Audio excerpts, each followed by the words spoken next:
All right, this is the NeoBooks call for Monday, December 16, 2024. Uh, Christmas is remarkably soon. Then the end of the year will happen, and then we'll be in 2025, which is a quarter of the century gone. I'm not entirely sure how that happened so fast. But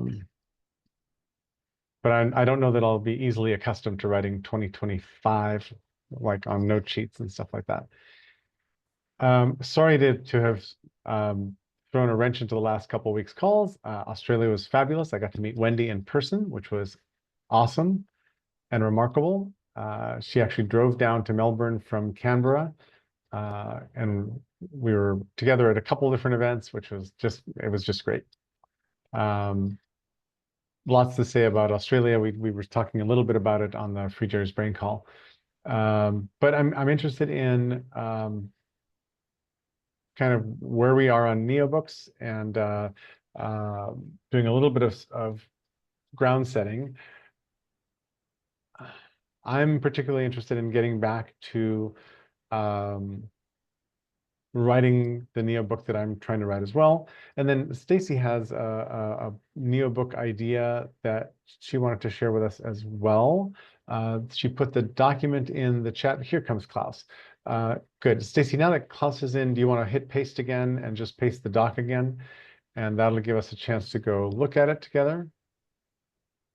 And I'd love if you could explain,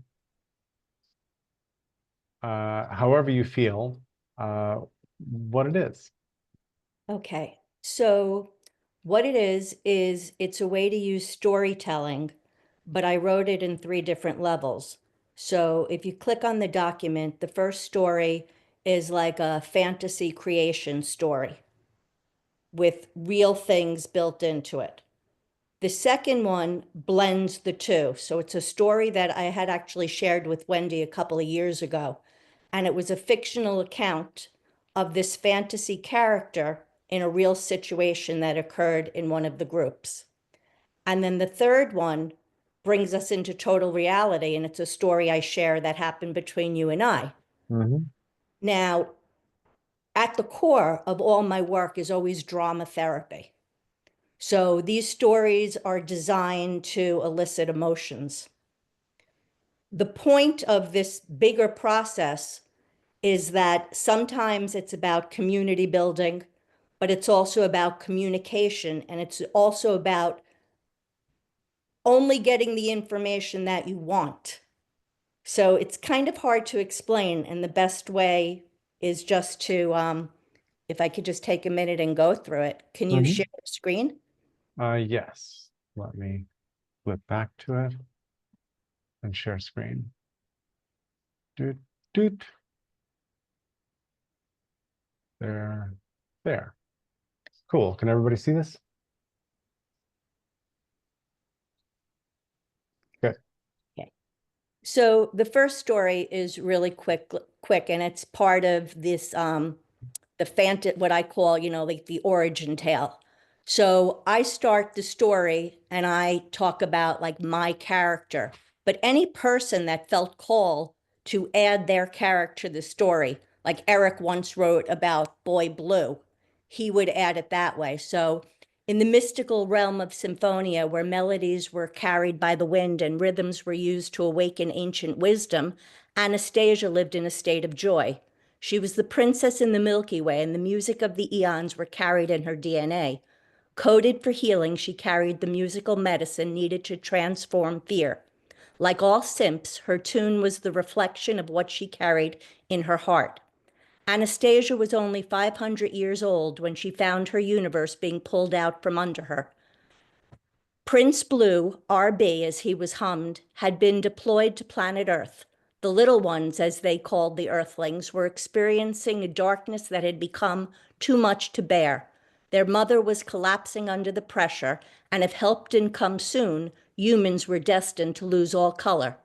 Both Anastasia and Blue came from a long lineage of healers and musicians. Their melodies carried the medicine needed for the beings in the various worlds they traveled to.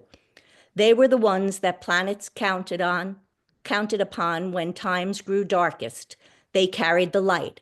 They were known throughout the galaxy as the bringers of the dawn. Blue had only been gone for a short time when Anastasia found her throat chakra starting to swell up. She had a song that needed to be sung, and she missed his presence as they had been singing duets together since they were little notes. Anastasia went to the keepers and begged to be allowed to go on the mission to Earth. It was a highly unusual request, as she was coded in the key of F, and Earth did not easily absorb the energy of that frequency. They tended to respond better to the heavy beating of the drums. That was a job for the Blues, but Anastasia was known to be unusually persistent, and eventually they acquiesced. They reminded little A, though, of the risk that was involved. Once she landed on Earth, she would no longer be able to recognize the other S's. You see, once one penetrated the Earth's thick atmosphere, all memories of one's past were forgotten. For safety reasons, their hearts needed to be hardened, as symphonians recognized each other by the songs they carried in their hearts. Recognition would be difficult. So the point of that, just to stop here, in the bigger picture, which I don't know about technology, but there would be a way to link things to the next whatever it is, whether it be, like Bringers of the Dawn. That's a book by Barbara Marciniak. Somebody might be interested in that. There's all things built in. So I won't go off on a tangent, but there's a lot of stuff built into this, like reading games and editing and writing and music. Okay, the next story. Should I keep going on? Let's pause for a second, see if there's Okay. questions right here. Okay.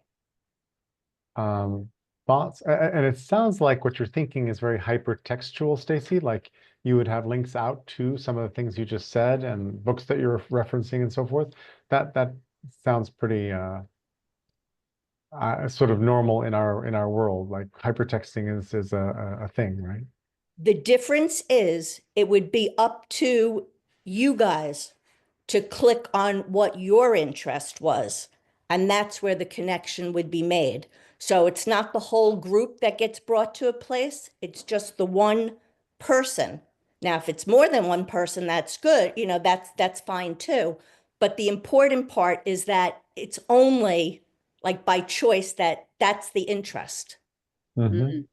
Wendy. And that is pretty much whatever happens with a keynote, really. Jerry's just done a couple. He watches April do them. I know people who do many. That when somebody gives you an idea, it's your idea that you're linking to. But then if they're putting something too solid on the next link, then you start to lose your own train of thought and your own entrainment in the core idea that Stacey's authoring. So I think there's almost two books. There's the one that the author had in mind and their links, which is what Stacey is not doing, but many of us do. And then there's the open link, which is what I think naturally happens with a talented speaker, in that speaker allows us to evoke in ourselves their own links. Stacey, does that speak to you? Yes. Well, yes. What I want to emphasize, though, is the social piece, because if it moved some of you, or I think it would with some of the people in OGM, to add their character to this story where we could come together in a call or talk about it or play with it, that would be a fun activity for some people, not for everybody, but for some it would, because there is a spiritual story embedded here. So on the this would be the very basic playing ground where you can ask the stupid questions or contemplate, well, maybe it works like this. Well, maybe it doesn't work like this. So it's creating a play space. It's not just about words, on a computer. It's about something to come around together. So at one level, it sounds like you're offering an invitation to build a shared role-playing fantasy game. Exactly. And you're trying to build a loose framework within which other people might create characters to add to that plot. You got it. Okay. That's Marc-Antoine? one of the things. Cool, cool. Marc-Antoine? No, no, exactly. I'm still trying to figure out the contour of it. So this is collaborative storytelling, which is a thing. People taking turns adding to a story and passing the storytelling baton and adding to it. At first, I thought when you said, click on something, am I interested in this? I thought of the old hypertext games, which I've is a genre I've consumed a lot of at some point. But I don't think this is this. This is more co-construction. Mhm. It's like some role-playing games up to a point, right? A lot of a role-playing game is co-construction of a story, but on a canvas that somebody's decided in advance. This would be more, let's all add a piece. Uh, there's a game might want you to be aware of. It's called Microscope. Have you heard of it? I've never played any games other than Pong and Miss Pac-Man and What? regular Pac-Man. Yeah. Wow. Okay. Let me find a reference to Microscope. It's very cute. It's somebody who was playing a lot of RPGs, of role-playing games, and said, the fun part is building the universe, so let's make that into a game. So they made a game where you basically take turns in a team to add elements to the world building. And so you co-create a world building situation for a game. And they have a whole process for doing so, and they've ritualized it to make it game-like. It's a very cute game. I've played it once or twice. It's a lot of fun. You just hit on my whole goal going back to the Meta project is more than anything, I wanted to create the game board that I thought would enable people to collaborate better. That was behind everything that I was trying to do. And I couldn't possibly explain what it's a little bit easier to show, at least in pieces now, if that makes sense. Let me go back to the story and we can move to the next section. There you go. So the next section, that has more to do with how teams can kind of communicate or difficult situations can be talked about without actually naming somebody. So you'd recognize the people, but it takes away some of the emotion, but it also lets you know how somebody's thinking, gives you a clearer picture. And these are we have behavioral patterns with people. So this story. Early on, What is PKE? oh, that was practical knowledge ecology. I did not know that, so I got lost right there. Well, maybe when you hear the story, you'll know. if you don't You'll mind. recognize it. Cool. Early on okay. I'm just recommending adding that. Go ahead. Okay, so let me tell you, so I want to tell you what I think is on the bottom. There are a lot of things that you might think are misspelled or left out or not clear, and that's by design. Because that has to do with another separate type of project, which is more about finding the clues and learning, and that has to do with a game. So that's why I would not put in practical knowledge ecology. Gotcha. Okay. Okay. Early on in PKE history, I received a cryptic message from another member asking my opinion on something. Being in a creative mood, I decided to respond in a similar vein and introduce myself. Here's what I wrote. I started to write you of the tale of Anastasia. It's a beautiful story of a being who was sent as part of a greater mission. Not alone, there are many on her team, all of whom have had to relinquish most of their memories upon entry into the Earth's atmosphere. I realized, though, that it would take too long when what I most wanted to do was focus on her presence at the meeting of April 13th. Unlike the other members, Anastasia had not been recruited. Instead, she waited by the drawbridge to the castle where some of the other members spent their time. Each day she'd greet the people as they passed, looking into their eyes and smiling at them.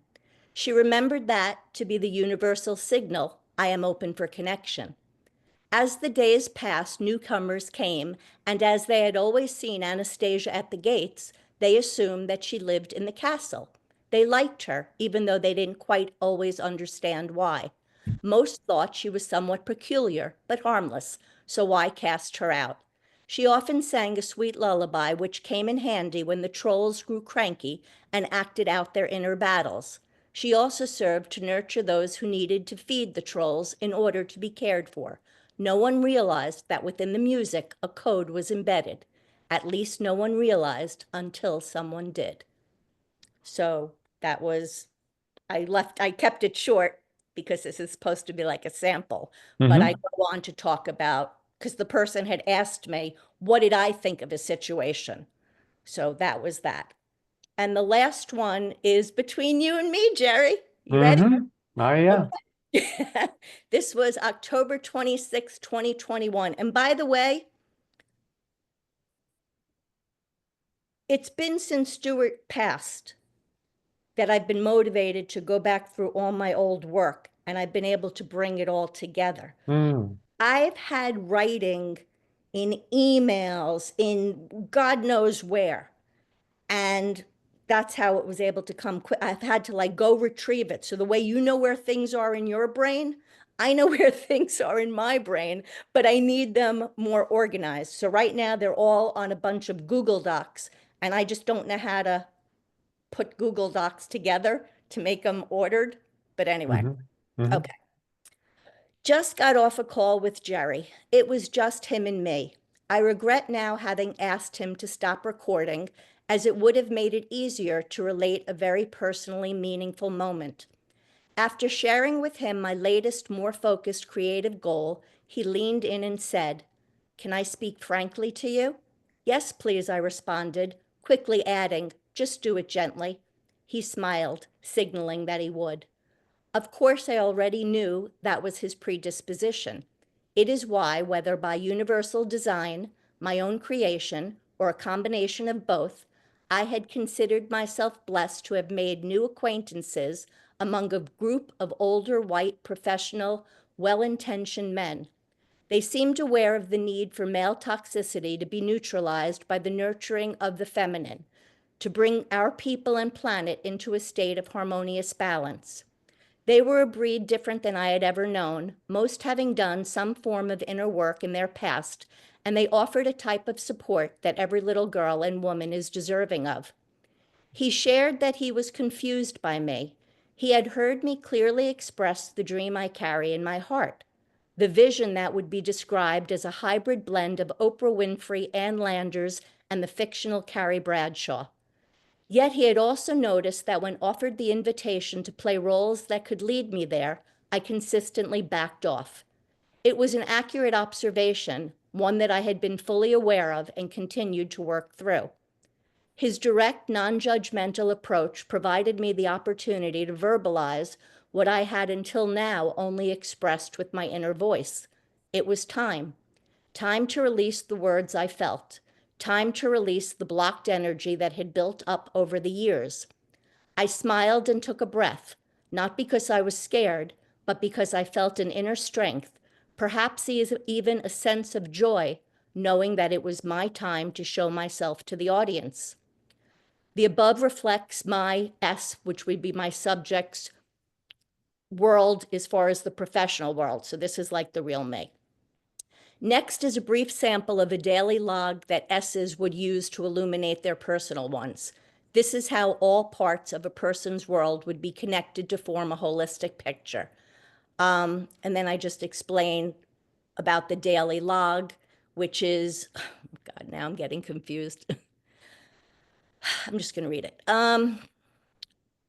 Okay, so the daily log is a hybrid between a Facebook post and a messenger thread.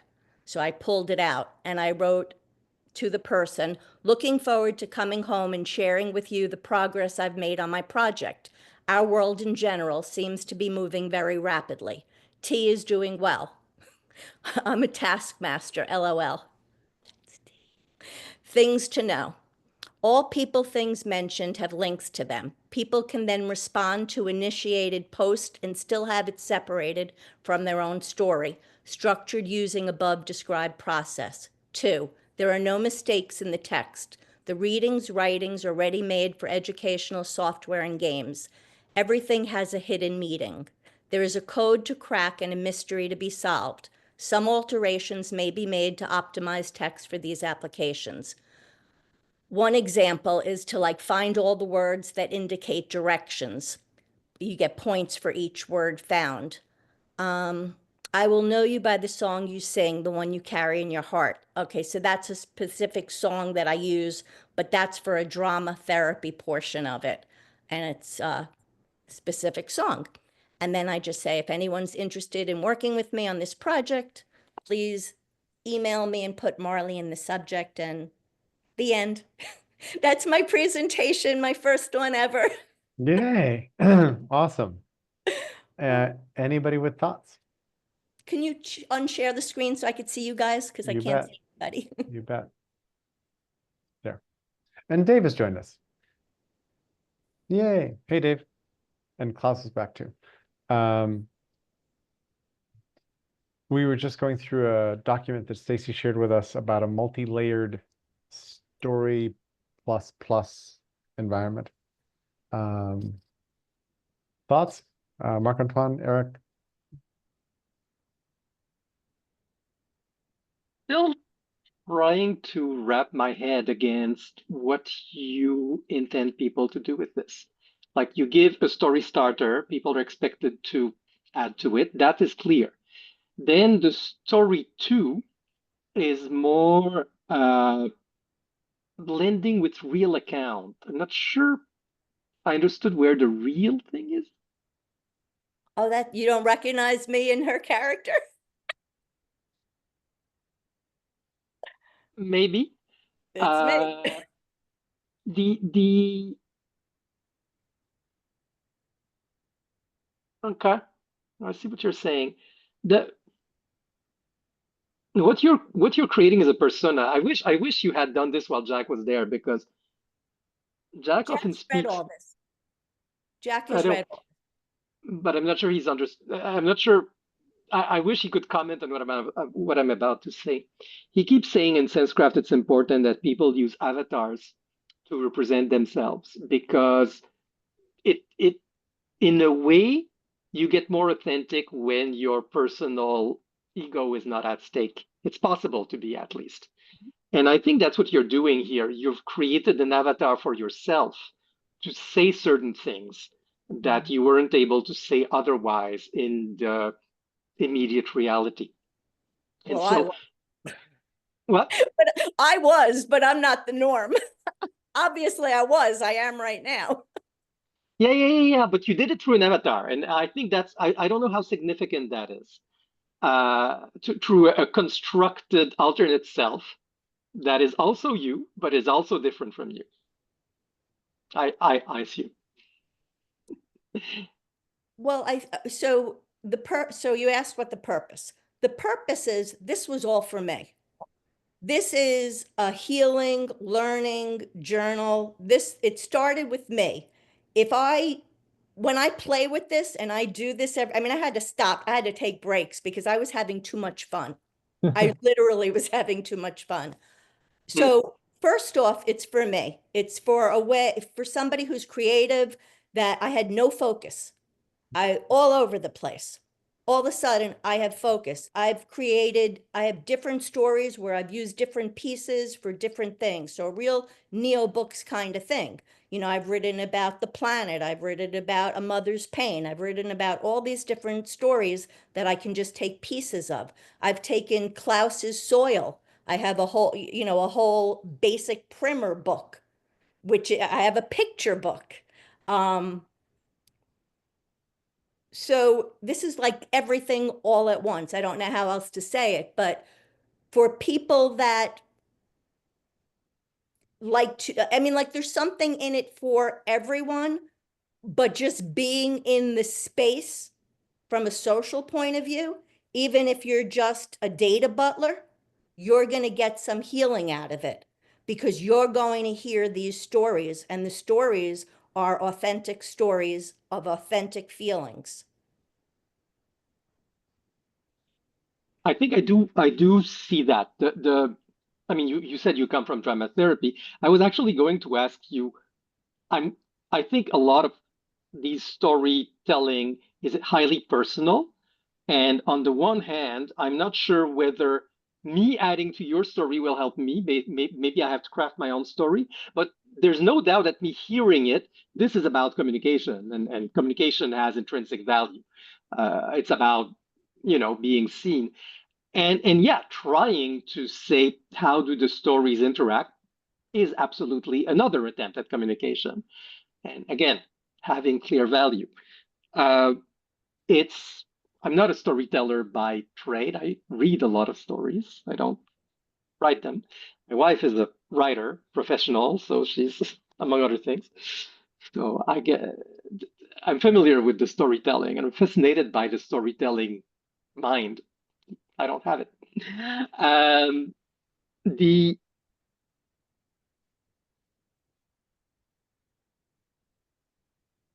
How should I put it? I think the theater people do a lot of that, right? They do have, like, there's a lot of theater where when people compose a play, there are practices where the actors all compose and add to the story and add to the character. I don't know how common that is, but it does exist. Yeah. What I would say is only if you're really there should you be adding to the story. Like, I mean, I got to tell you, I watch some stuff on Netflix now, and I'm like, they're making stuff up. Like I mean, it's very scary to me, honestly, because I think they're creating more psychopaths than we really have. But for example, Jerry, because he was written about in the story, he might click on, say he didn't even remember it. I mean, and that would be fine, and that would be enough, or he didn't even have to do it. But again, it's for a group of people that actually know each other. So if I had a meeting with somebody and I wanted to fill somebody in, it's a more enjoyable way of sort of onboarding, to use the term that you guys use. Onboarding. I didn't know what the hell onboarding was. What are you talking about? Onboarding. I call it reading somebody in, because it's Nice. storytelling. Klaus? Yeah, and as I was listening to Stacy, I looked into the history of my conversations with AI, and it's all technical stuff. It's all research, and so the idea of developing a story that has a duality in it, right? I mean, a story that has a more complex meaning is really intriguing.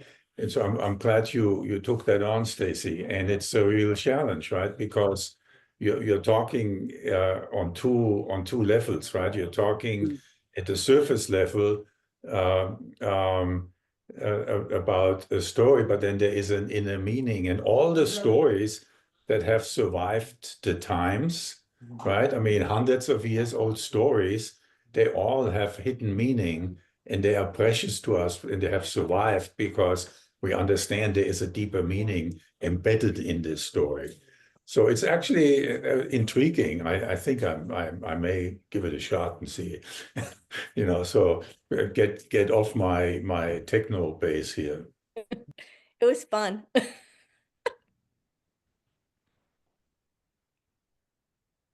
Wendy, go ahead. Your hand fell off, and then you're back. Yeah, it is. Okay, so when I go and do road trips, I listen to audiobooks, and I'm listening to Radical Uncertainty again.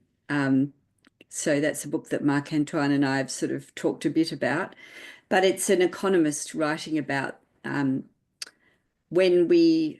the things that we really can't be certain about, and we're not really willing. An economy is one of those things where everyone wants to make it an absolute scientist, but there's so many things that we can't know that you can't do that. And then he ends up with a good last third of the book talking about narrative and how we either start a narrative and cross over to facts and come back again, or we start with facts and cross over to narrative, try and make the facts fit and end up in narrative again. That's just a loose summary of it. But Stacey, I like just watching that exchange between you and Klaus then, because I think it shows that we can only take in so much. And at some stage, we've got to turn it into a reference narrative that we live by, which simplifies things, but keeps the richness there because we've got all these other tags that we've made ourselves. So we make the entanglement for a reference story that somebody is attempting to shift us towards, and then which hopefully we gain. Like, I drink water, or I don't eat sugar, or whatever it happens to be. It's a new reference narrative. And then it's got all these stories that are entangled with it that keep us in that new narrative. And then part of that is all the facts that we've stumbled across that are part of that enmeshment, some of which we've got new stories about. So, you know, it could be, here was an event. I drove down to Melbourne on not my last trip, but the trip that I went to visit Jerry on. And the young lady who came down with me lives in our house, and she knows I eat differently. And so we explore what we eat. And I said, I don't have sugar in the evening because I get cramps. And then she's not paid attention to that because she doesn't have to. She can do whatever she wants. But she then did have sugar that very night and then had most extraordinary cramps. And it's sort of like, I had a fact, which is a fact for me, based on facts that other people have shared with me about their own health journeys, some of which are stories and some of which are facts. But the exchange itself is an event. And then I say something to her, which is a statement, a fairly straightforward statement, because I also visited my dad, and he gets cramps in the evenings as well, and does eat a decent amount of sugar. So now she's got an absolute experience inside 12 hours of something. And is it a story or a fact? I don't know how it happened, but it's the same day. I couldn't have worked it out. If I wanted her to have a lesson about, eating cleanly or whatever, I couldn't have planned it any better. So is it a story? Is it a fact? Is it, what's that? But for her, it's something that she'll always remember. So my point is that, if you wanted to write a book about sugar, a NeoBook about sugar, she would put that story in. And, sugar and cramps, a topic, sugar and cramps. She's only 20, but she'd put that story in, and she'd remember it. Somebody else would put a different story in. My dad hops on a vibration device at, dark o'clock, and that shakes it all out. And apparently vibration affects the vagus nerve, which is something that I'm curious about. So Interesting. Yeah. Stacey, you wanted to comment back, and then Marc-Antoine? Yeah. So, because you're reminding, because this is just my starting point, so now you're reminding me. So part of the practice is there's a daily journal. So every day I would write my daily journal like a post. And anybody I'm connected to, if they want, the same way you go to Facebook and see if, you might want to check if somebody said anything, my connections would come to my page and just check into my daily journal. And that's how we would be connected. And the other thing I wanted to say is, having read through the stories, I realized that both of those two stories were incomplete. I've been copying and pasting. So if you want to hear the rest of the stories, I will fix the documents, and the ending of those stories will be there. That'd be great. Marc-Antoine? I just think Eric should speak because he's been making comments in the side, and something about how the story is obviously the start of a story. The story you told us, Stacey, is the start of a story, and it's a seed, but we want to see where it's going. That's how we react to stories and see what themes emerge. But the notion of collaborative story. Anyway, no, sorry, I was going somewhere and lost it. I'm also thinking about improv for a moment. I'm just sorry, it's another thing. Improv people try to weave stories together in the moment all the time. That's the practice, and it is a very exciting practice for those who practice it. I've done a bit, it's fun. But if we're looking at sense making, I think, and this is where I think you're coming, Stacey, that is interesting. It's the back and forth between the story and the story sense making. And how, again, if you want this to become a sense making game, it's how to, a game is about ritualized action up to a point. How do we ritualize this back and forth between levels of reality that you propose? I don't have an answer. I'm just saying this is something that needs to be thought about, the ritualization aspect of it. If I could just add two things. One, to your first point that you started talking about, I mean, that's a problem that I have, with the world, is like, I see all these people trying to like build these solutions for other people. And I'm like, let us make it ourselves. It's like, didn't we learn from the kids that rather play with the boxes? Like, let us create. I'm speaking from the mind of a child now. And the second thing I wanted to say was, about force.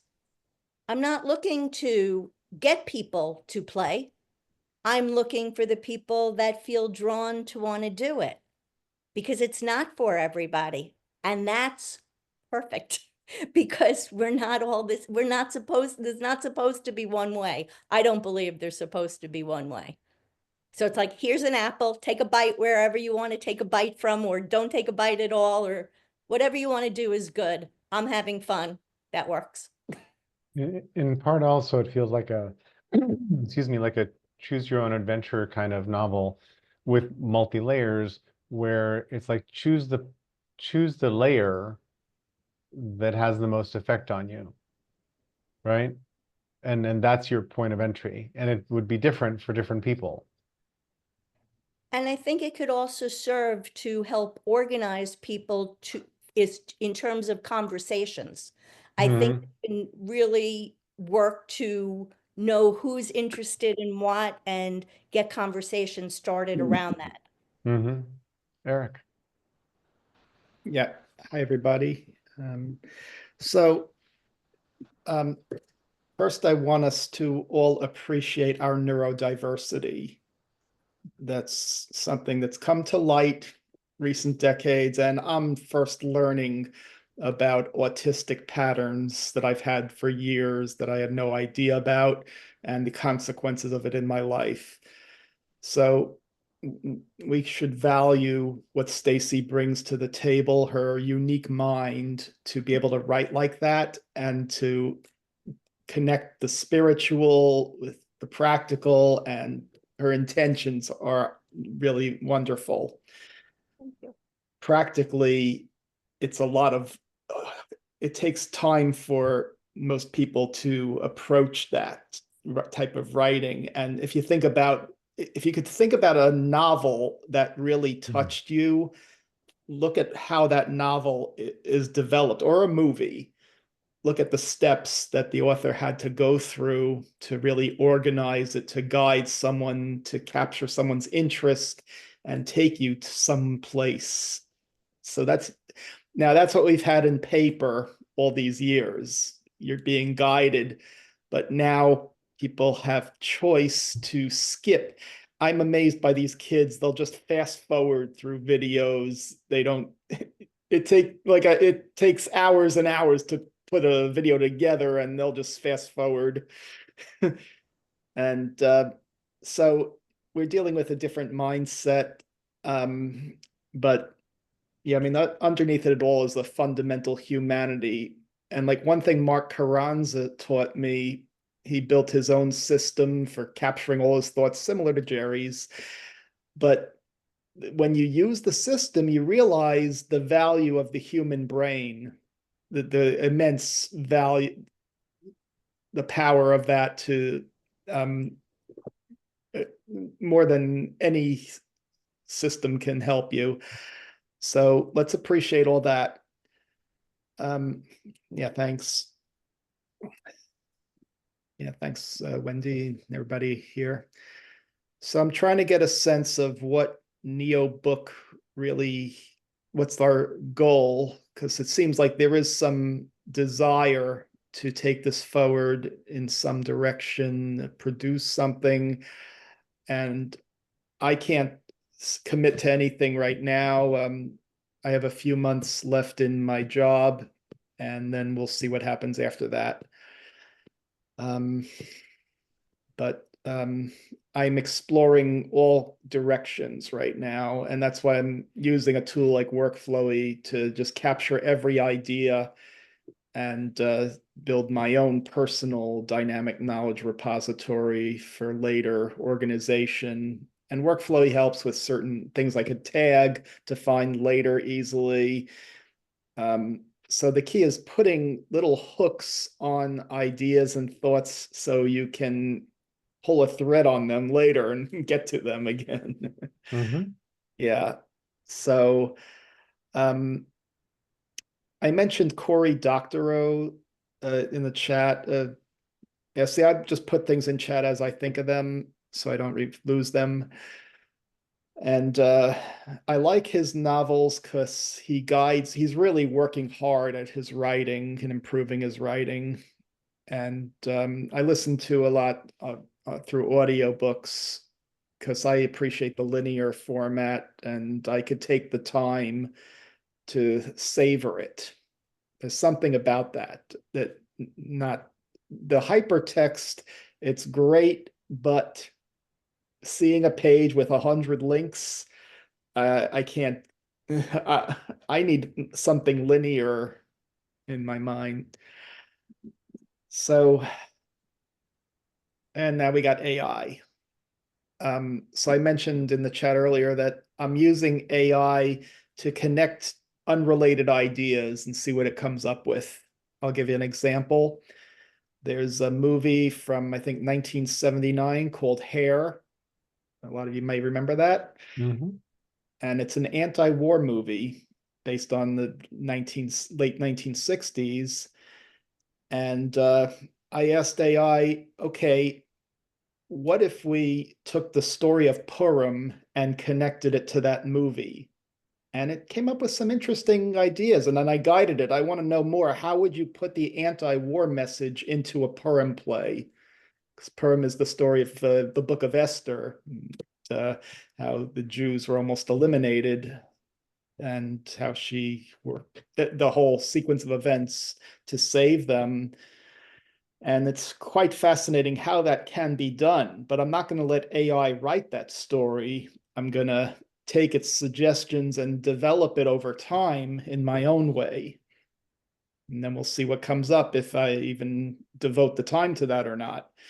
Because we all have to make decisions on how we're using our time. So yeah, I'm here to listen and learn and get a sense of your goals and where you see this going, and contribute when I can. Thank you. Marc-Antoine, I think you had something you wanted to add, and then I wanted to check in with Stacy. So go ahead, Marc-Antoine. No, go. I'm just, Stacy, I'm wondering if you have any other questions for the group, or if you're kind of complete with this for the moment, or. I'm complete, thank you for letting me share it. Yeah, thank you. It's a really nice experiment, and I think it's got us all thinking in different ways about this. Eric, you asked a practical question about like, what is this NeoBooks thing, which is something we've been a bit wrestling with for a while, but there's a couple of general explanations that I'm happy to kind of go back to for a moment. Part of the idea is that information should be accessible and should be alive, that information, ideas need to be reusable, composable, etc. NeoBook is called book anything, and that may be a misnomer. That's some of the conversation we've had, because books are well-known cultural objects. But books are roll-ups of what we've been calling, or I've been calling, nuggets. And a nugget is like a little hole on it of information. Nuggets roll up into chapters, chapters roll up into a book, you put front matter, end matter on it, you put a nice title page on it, and you push it out as an EPUB or a Kindle file format. And that looks like a book, smells like a book, quacks like a book. But what's interesting is that each of the nuggets should be alive on the web for interaction, for modification, for improvement over time, so that at any moment you might push a button and say, show me the book version of this, but update all the pages with all the fresh comments. Give me the current version of it. And because we're using a pretend wiki, which is Pete's massive wiki, which uses markdown pages pushed to GitHub, and GitHub does version control, because of that, you could also say, show me the book as it was published in 2020 or 2016 or whatever else, and you would get exactly the content that was there, at that moment as it was. But the interesting thing would be that these ideas are alive and improving. And so NeoBooks are one of the fruiting bodies of this mycelial composition. And I love mycelial metaphors, and the idea of, mushrooms are the fruiting body of the mycelial web underground, which is really cool because we eat the mushroom, we don't eat the dirt and the mycelia at all. But we identify mushrooms and we know which ones will kill us and which ones are edible. And a different kind of fruiting body from the same mycelial web could be a presentation, could be a video, could be a game, could be something else, right? But it might share a nugget, which is a key idea buried deep in the middle about regenerative agriculture, about community building, about anything it might be. And there might be competing versions of that nugget of an idea, and we haven't gotten down to the sort of the more difficult aspects of how do you represent and make and connect and not have one win over all the others, competing expressions of some really good idea. And also, how do you take an idea up and down levels of understanding? So the same idea expressed for a kindergartner, for a 6-year-old, for a college sophomore, for a PhD student, that's an interesting thing. The same idea expressed in English, French, Spanish, German, Hindi, that's a different thing. The same idea expressed in music or whatever. If it's the same idea, they kind of ought to be in the neighborhood with each other. That's a piece of this as well that we haven't explored technically much at all, but I think we're all kind of thinking about a bit. Then a book winds up being just a path through these nuggets. It's a particular static path because that's what a book is. But you might then have lots of different paths through the nuggets. Other people would have their own paths, etc. And those are ways of connecting ideas and forming up narratives that are explanations of how things work or why things work or what we might do. Those are all the reasons we have narratives. I will pause there because I'm sure everybody's got stuff to throw in. And Stacy, after you. Yeah, I want to go back to what you said about where the conflict arises, where the difference is, because that's really what I'm most interested in, because that's where I want to take it to the conversation. Those are the kind of neo-book conversations I want to have, where we have our like-minded people coming together, but now we're going to the little disagreements, and we can model civil conversations because we're up to that challenge. And that's really what I'm interested in doing. Anyone else? Other thoughts, additions, subtractions, riffs? Well, you know what I want to add to that. It's the pattern matching. Like, I think that on the one hand, I totally think it's important to weave pieces of narrative together. On the other hand, narratives, there will always be theme because a narrative to be meaningful is part of a story, and there's no atomic thought. So what we have is, and that's okay. Maybe themes are okay, but I think the composition happens for me at the formal level, whereas the storytelling happens in a way at the theme. And there I'm with Stacy. It's when there's a theme and people don't quite agree that we need to have a conversation, and we need to have a more exploratory triangulation on what do we mean in the first place. But between there'll be so many ways to say something. It's interesting to be able to reduce them to a pattern so that we can compose them better into like Lego blocks. Lego blocks have an affordance for connecting, which stories don't always have. That's my contention. But it has to be both. It has to be both the formal and the informal, the discursive and the storytelling and the formal. It cannot be one side. There's a yin yang aspect there.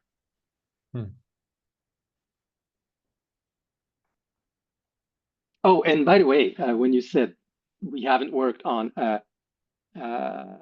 putting similar ideas together, that's what RAGs are. So yeah, Claim Miner was a way to put ideas together as a RAG. Read fascinating article about the limits of RAGs recently. That's not her story. I'll try to find it. Thank you. Klaus. Yeah, the NeoBooks, I mean, I'm on my third NeoBook at this point. So I started out with the story of soil, but in each case, I haven't really pre-contemplated a storyline, right? So typically when people write novels or they write stories, they lay out the whole story, right? So they know who the actors are and what they do, and sort of a preconceived ending of the story. And the fascination with the NeoBook project really is you have an intention, but you don't have a story, right? So you have an intention to define the story of soil. That what does it take to turn this story into something positive? So you first of all start out by talking about how really nasty this situation really is that we're in and the damage we have done. And then you think about how do you communicate this, and then what can you do about changing it? And then so you fall from one episode into the next. So the story is connected by intention, right? The intention is to create solutions to a problem. And so one part is to dive deeper into the understanding of the problem, and then find ways that could mitigate them. So it's really an exploratory path. And in this case, I love theory U, right? And it's really leading from the future as it emerges. That's sort of a core concept of what Otto Scharmer was contemplating there. Because he was saying we sort of know where we need to go, but we have like no idea how to really get there. So let's not get too excited about finding solutions. Let's instead find the path towards a solution, right?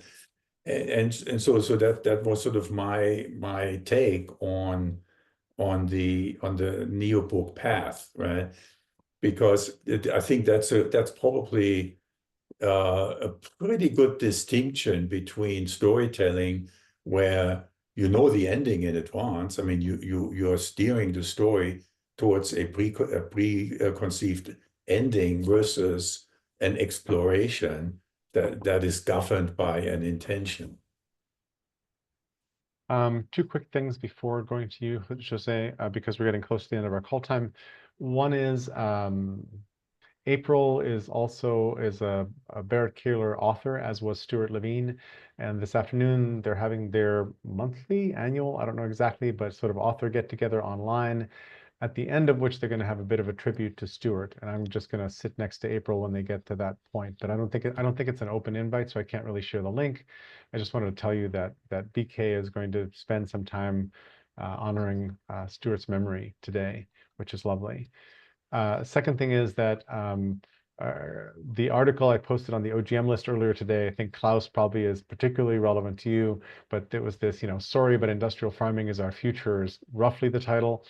It's a really, really interesting article. It made me think a lot about the kind of sense making we want to do here, and how to decompose the claims and all the different aspects of it. We don't need to dive into any of the details of the article at this point, but but maybe we do that next Monday or something like that. I don't know.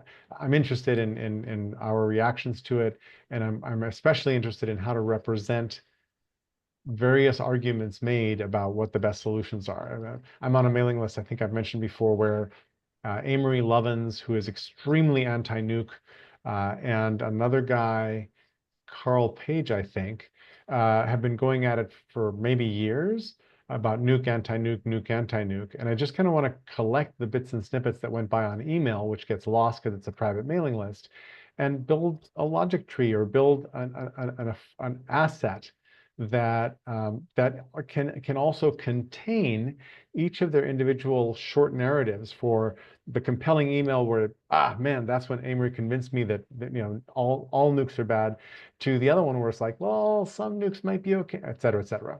But how we represent that is something we don't, I think, wrestle with hard enough. And I'd love to do that as the new year dawns. Jose, off to you.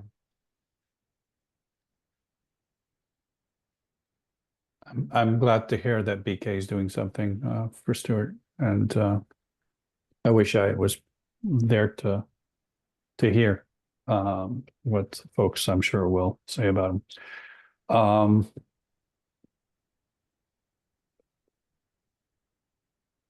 So I think someone just mentioned, may have been Klaus, that we don't know where we're going, but we kind of know a direction, what direction we need to go. And I was thinking over the last 2 weeks that we haven't met about sort of what steps do we take to get some things done. Because as I said last we spoke, that I feel this sense that we need to get things done.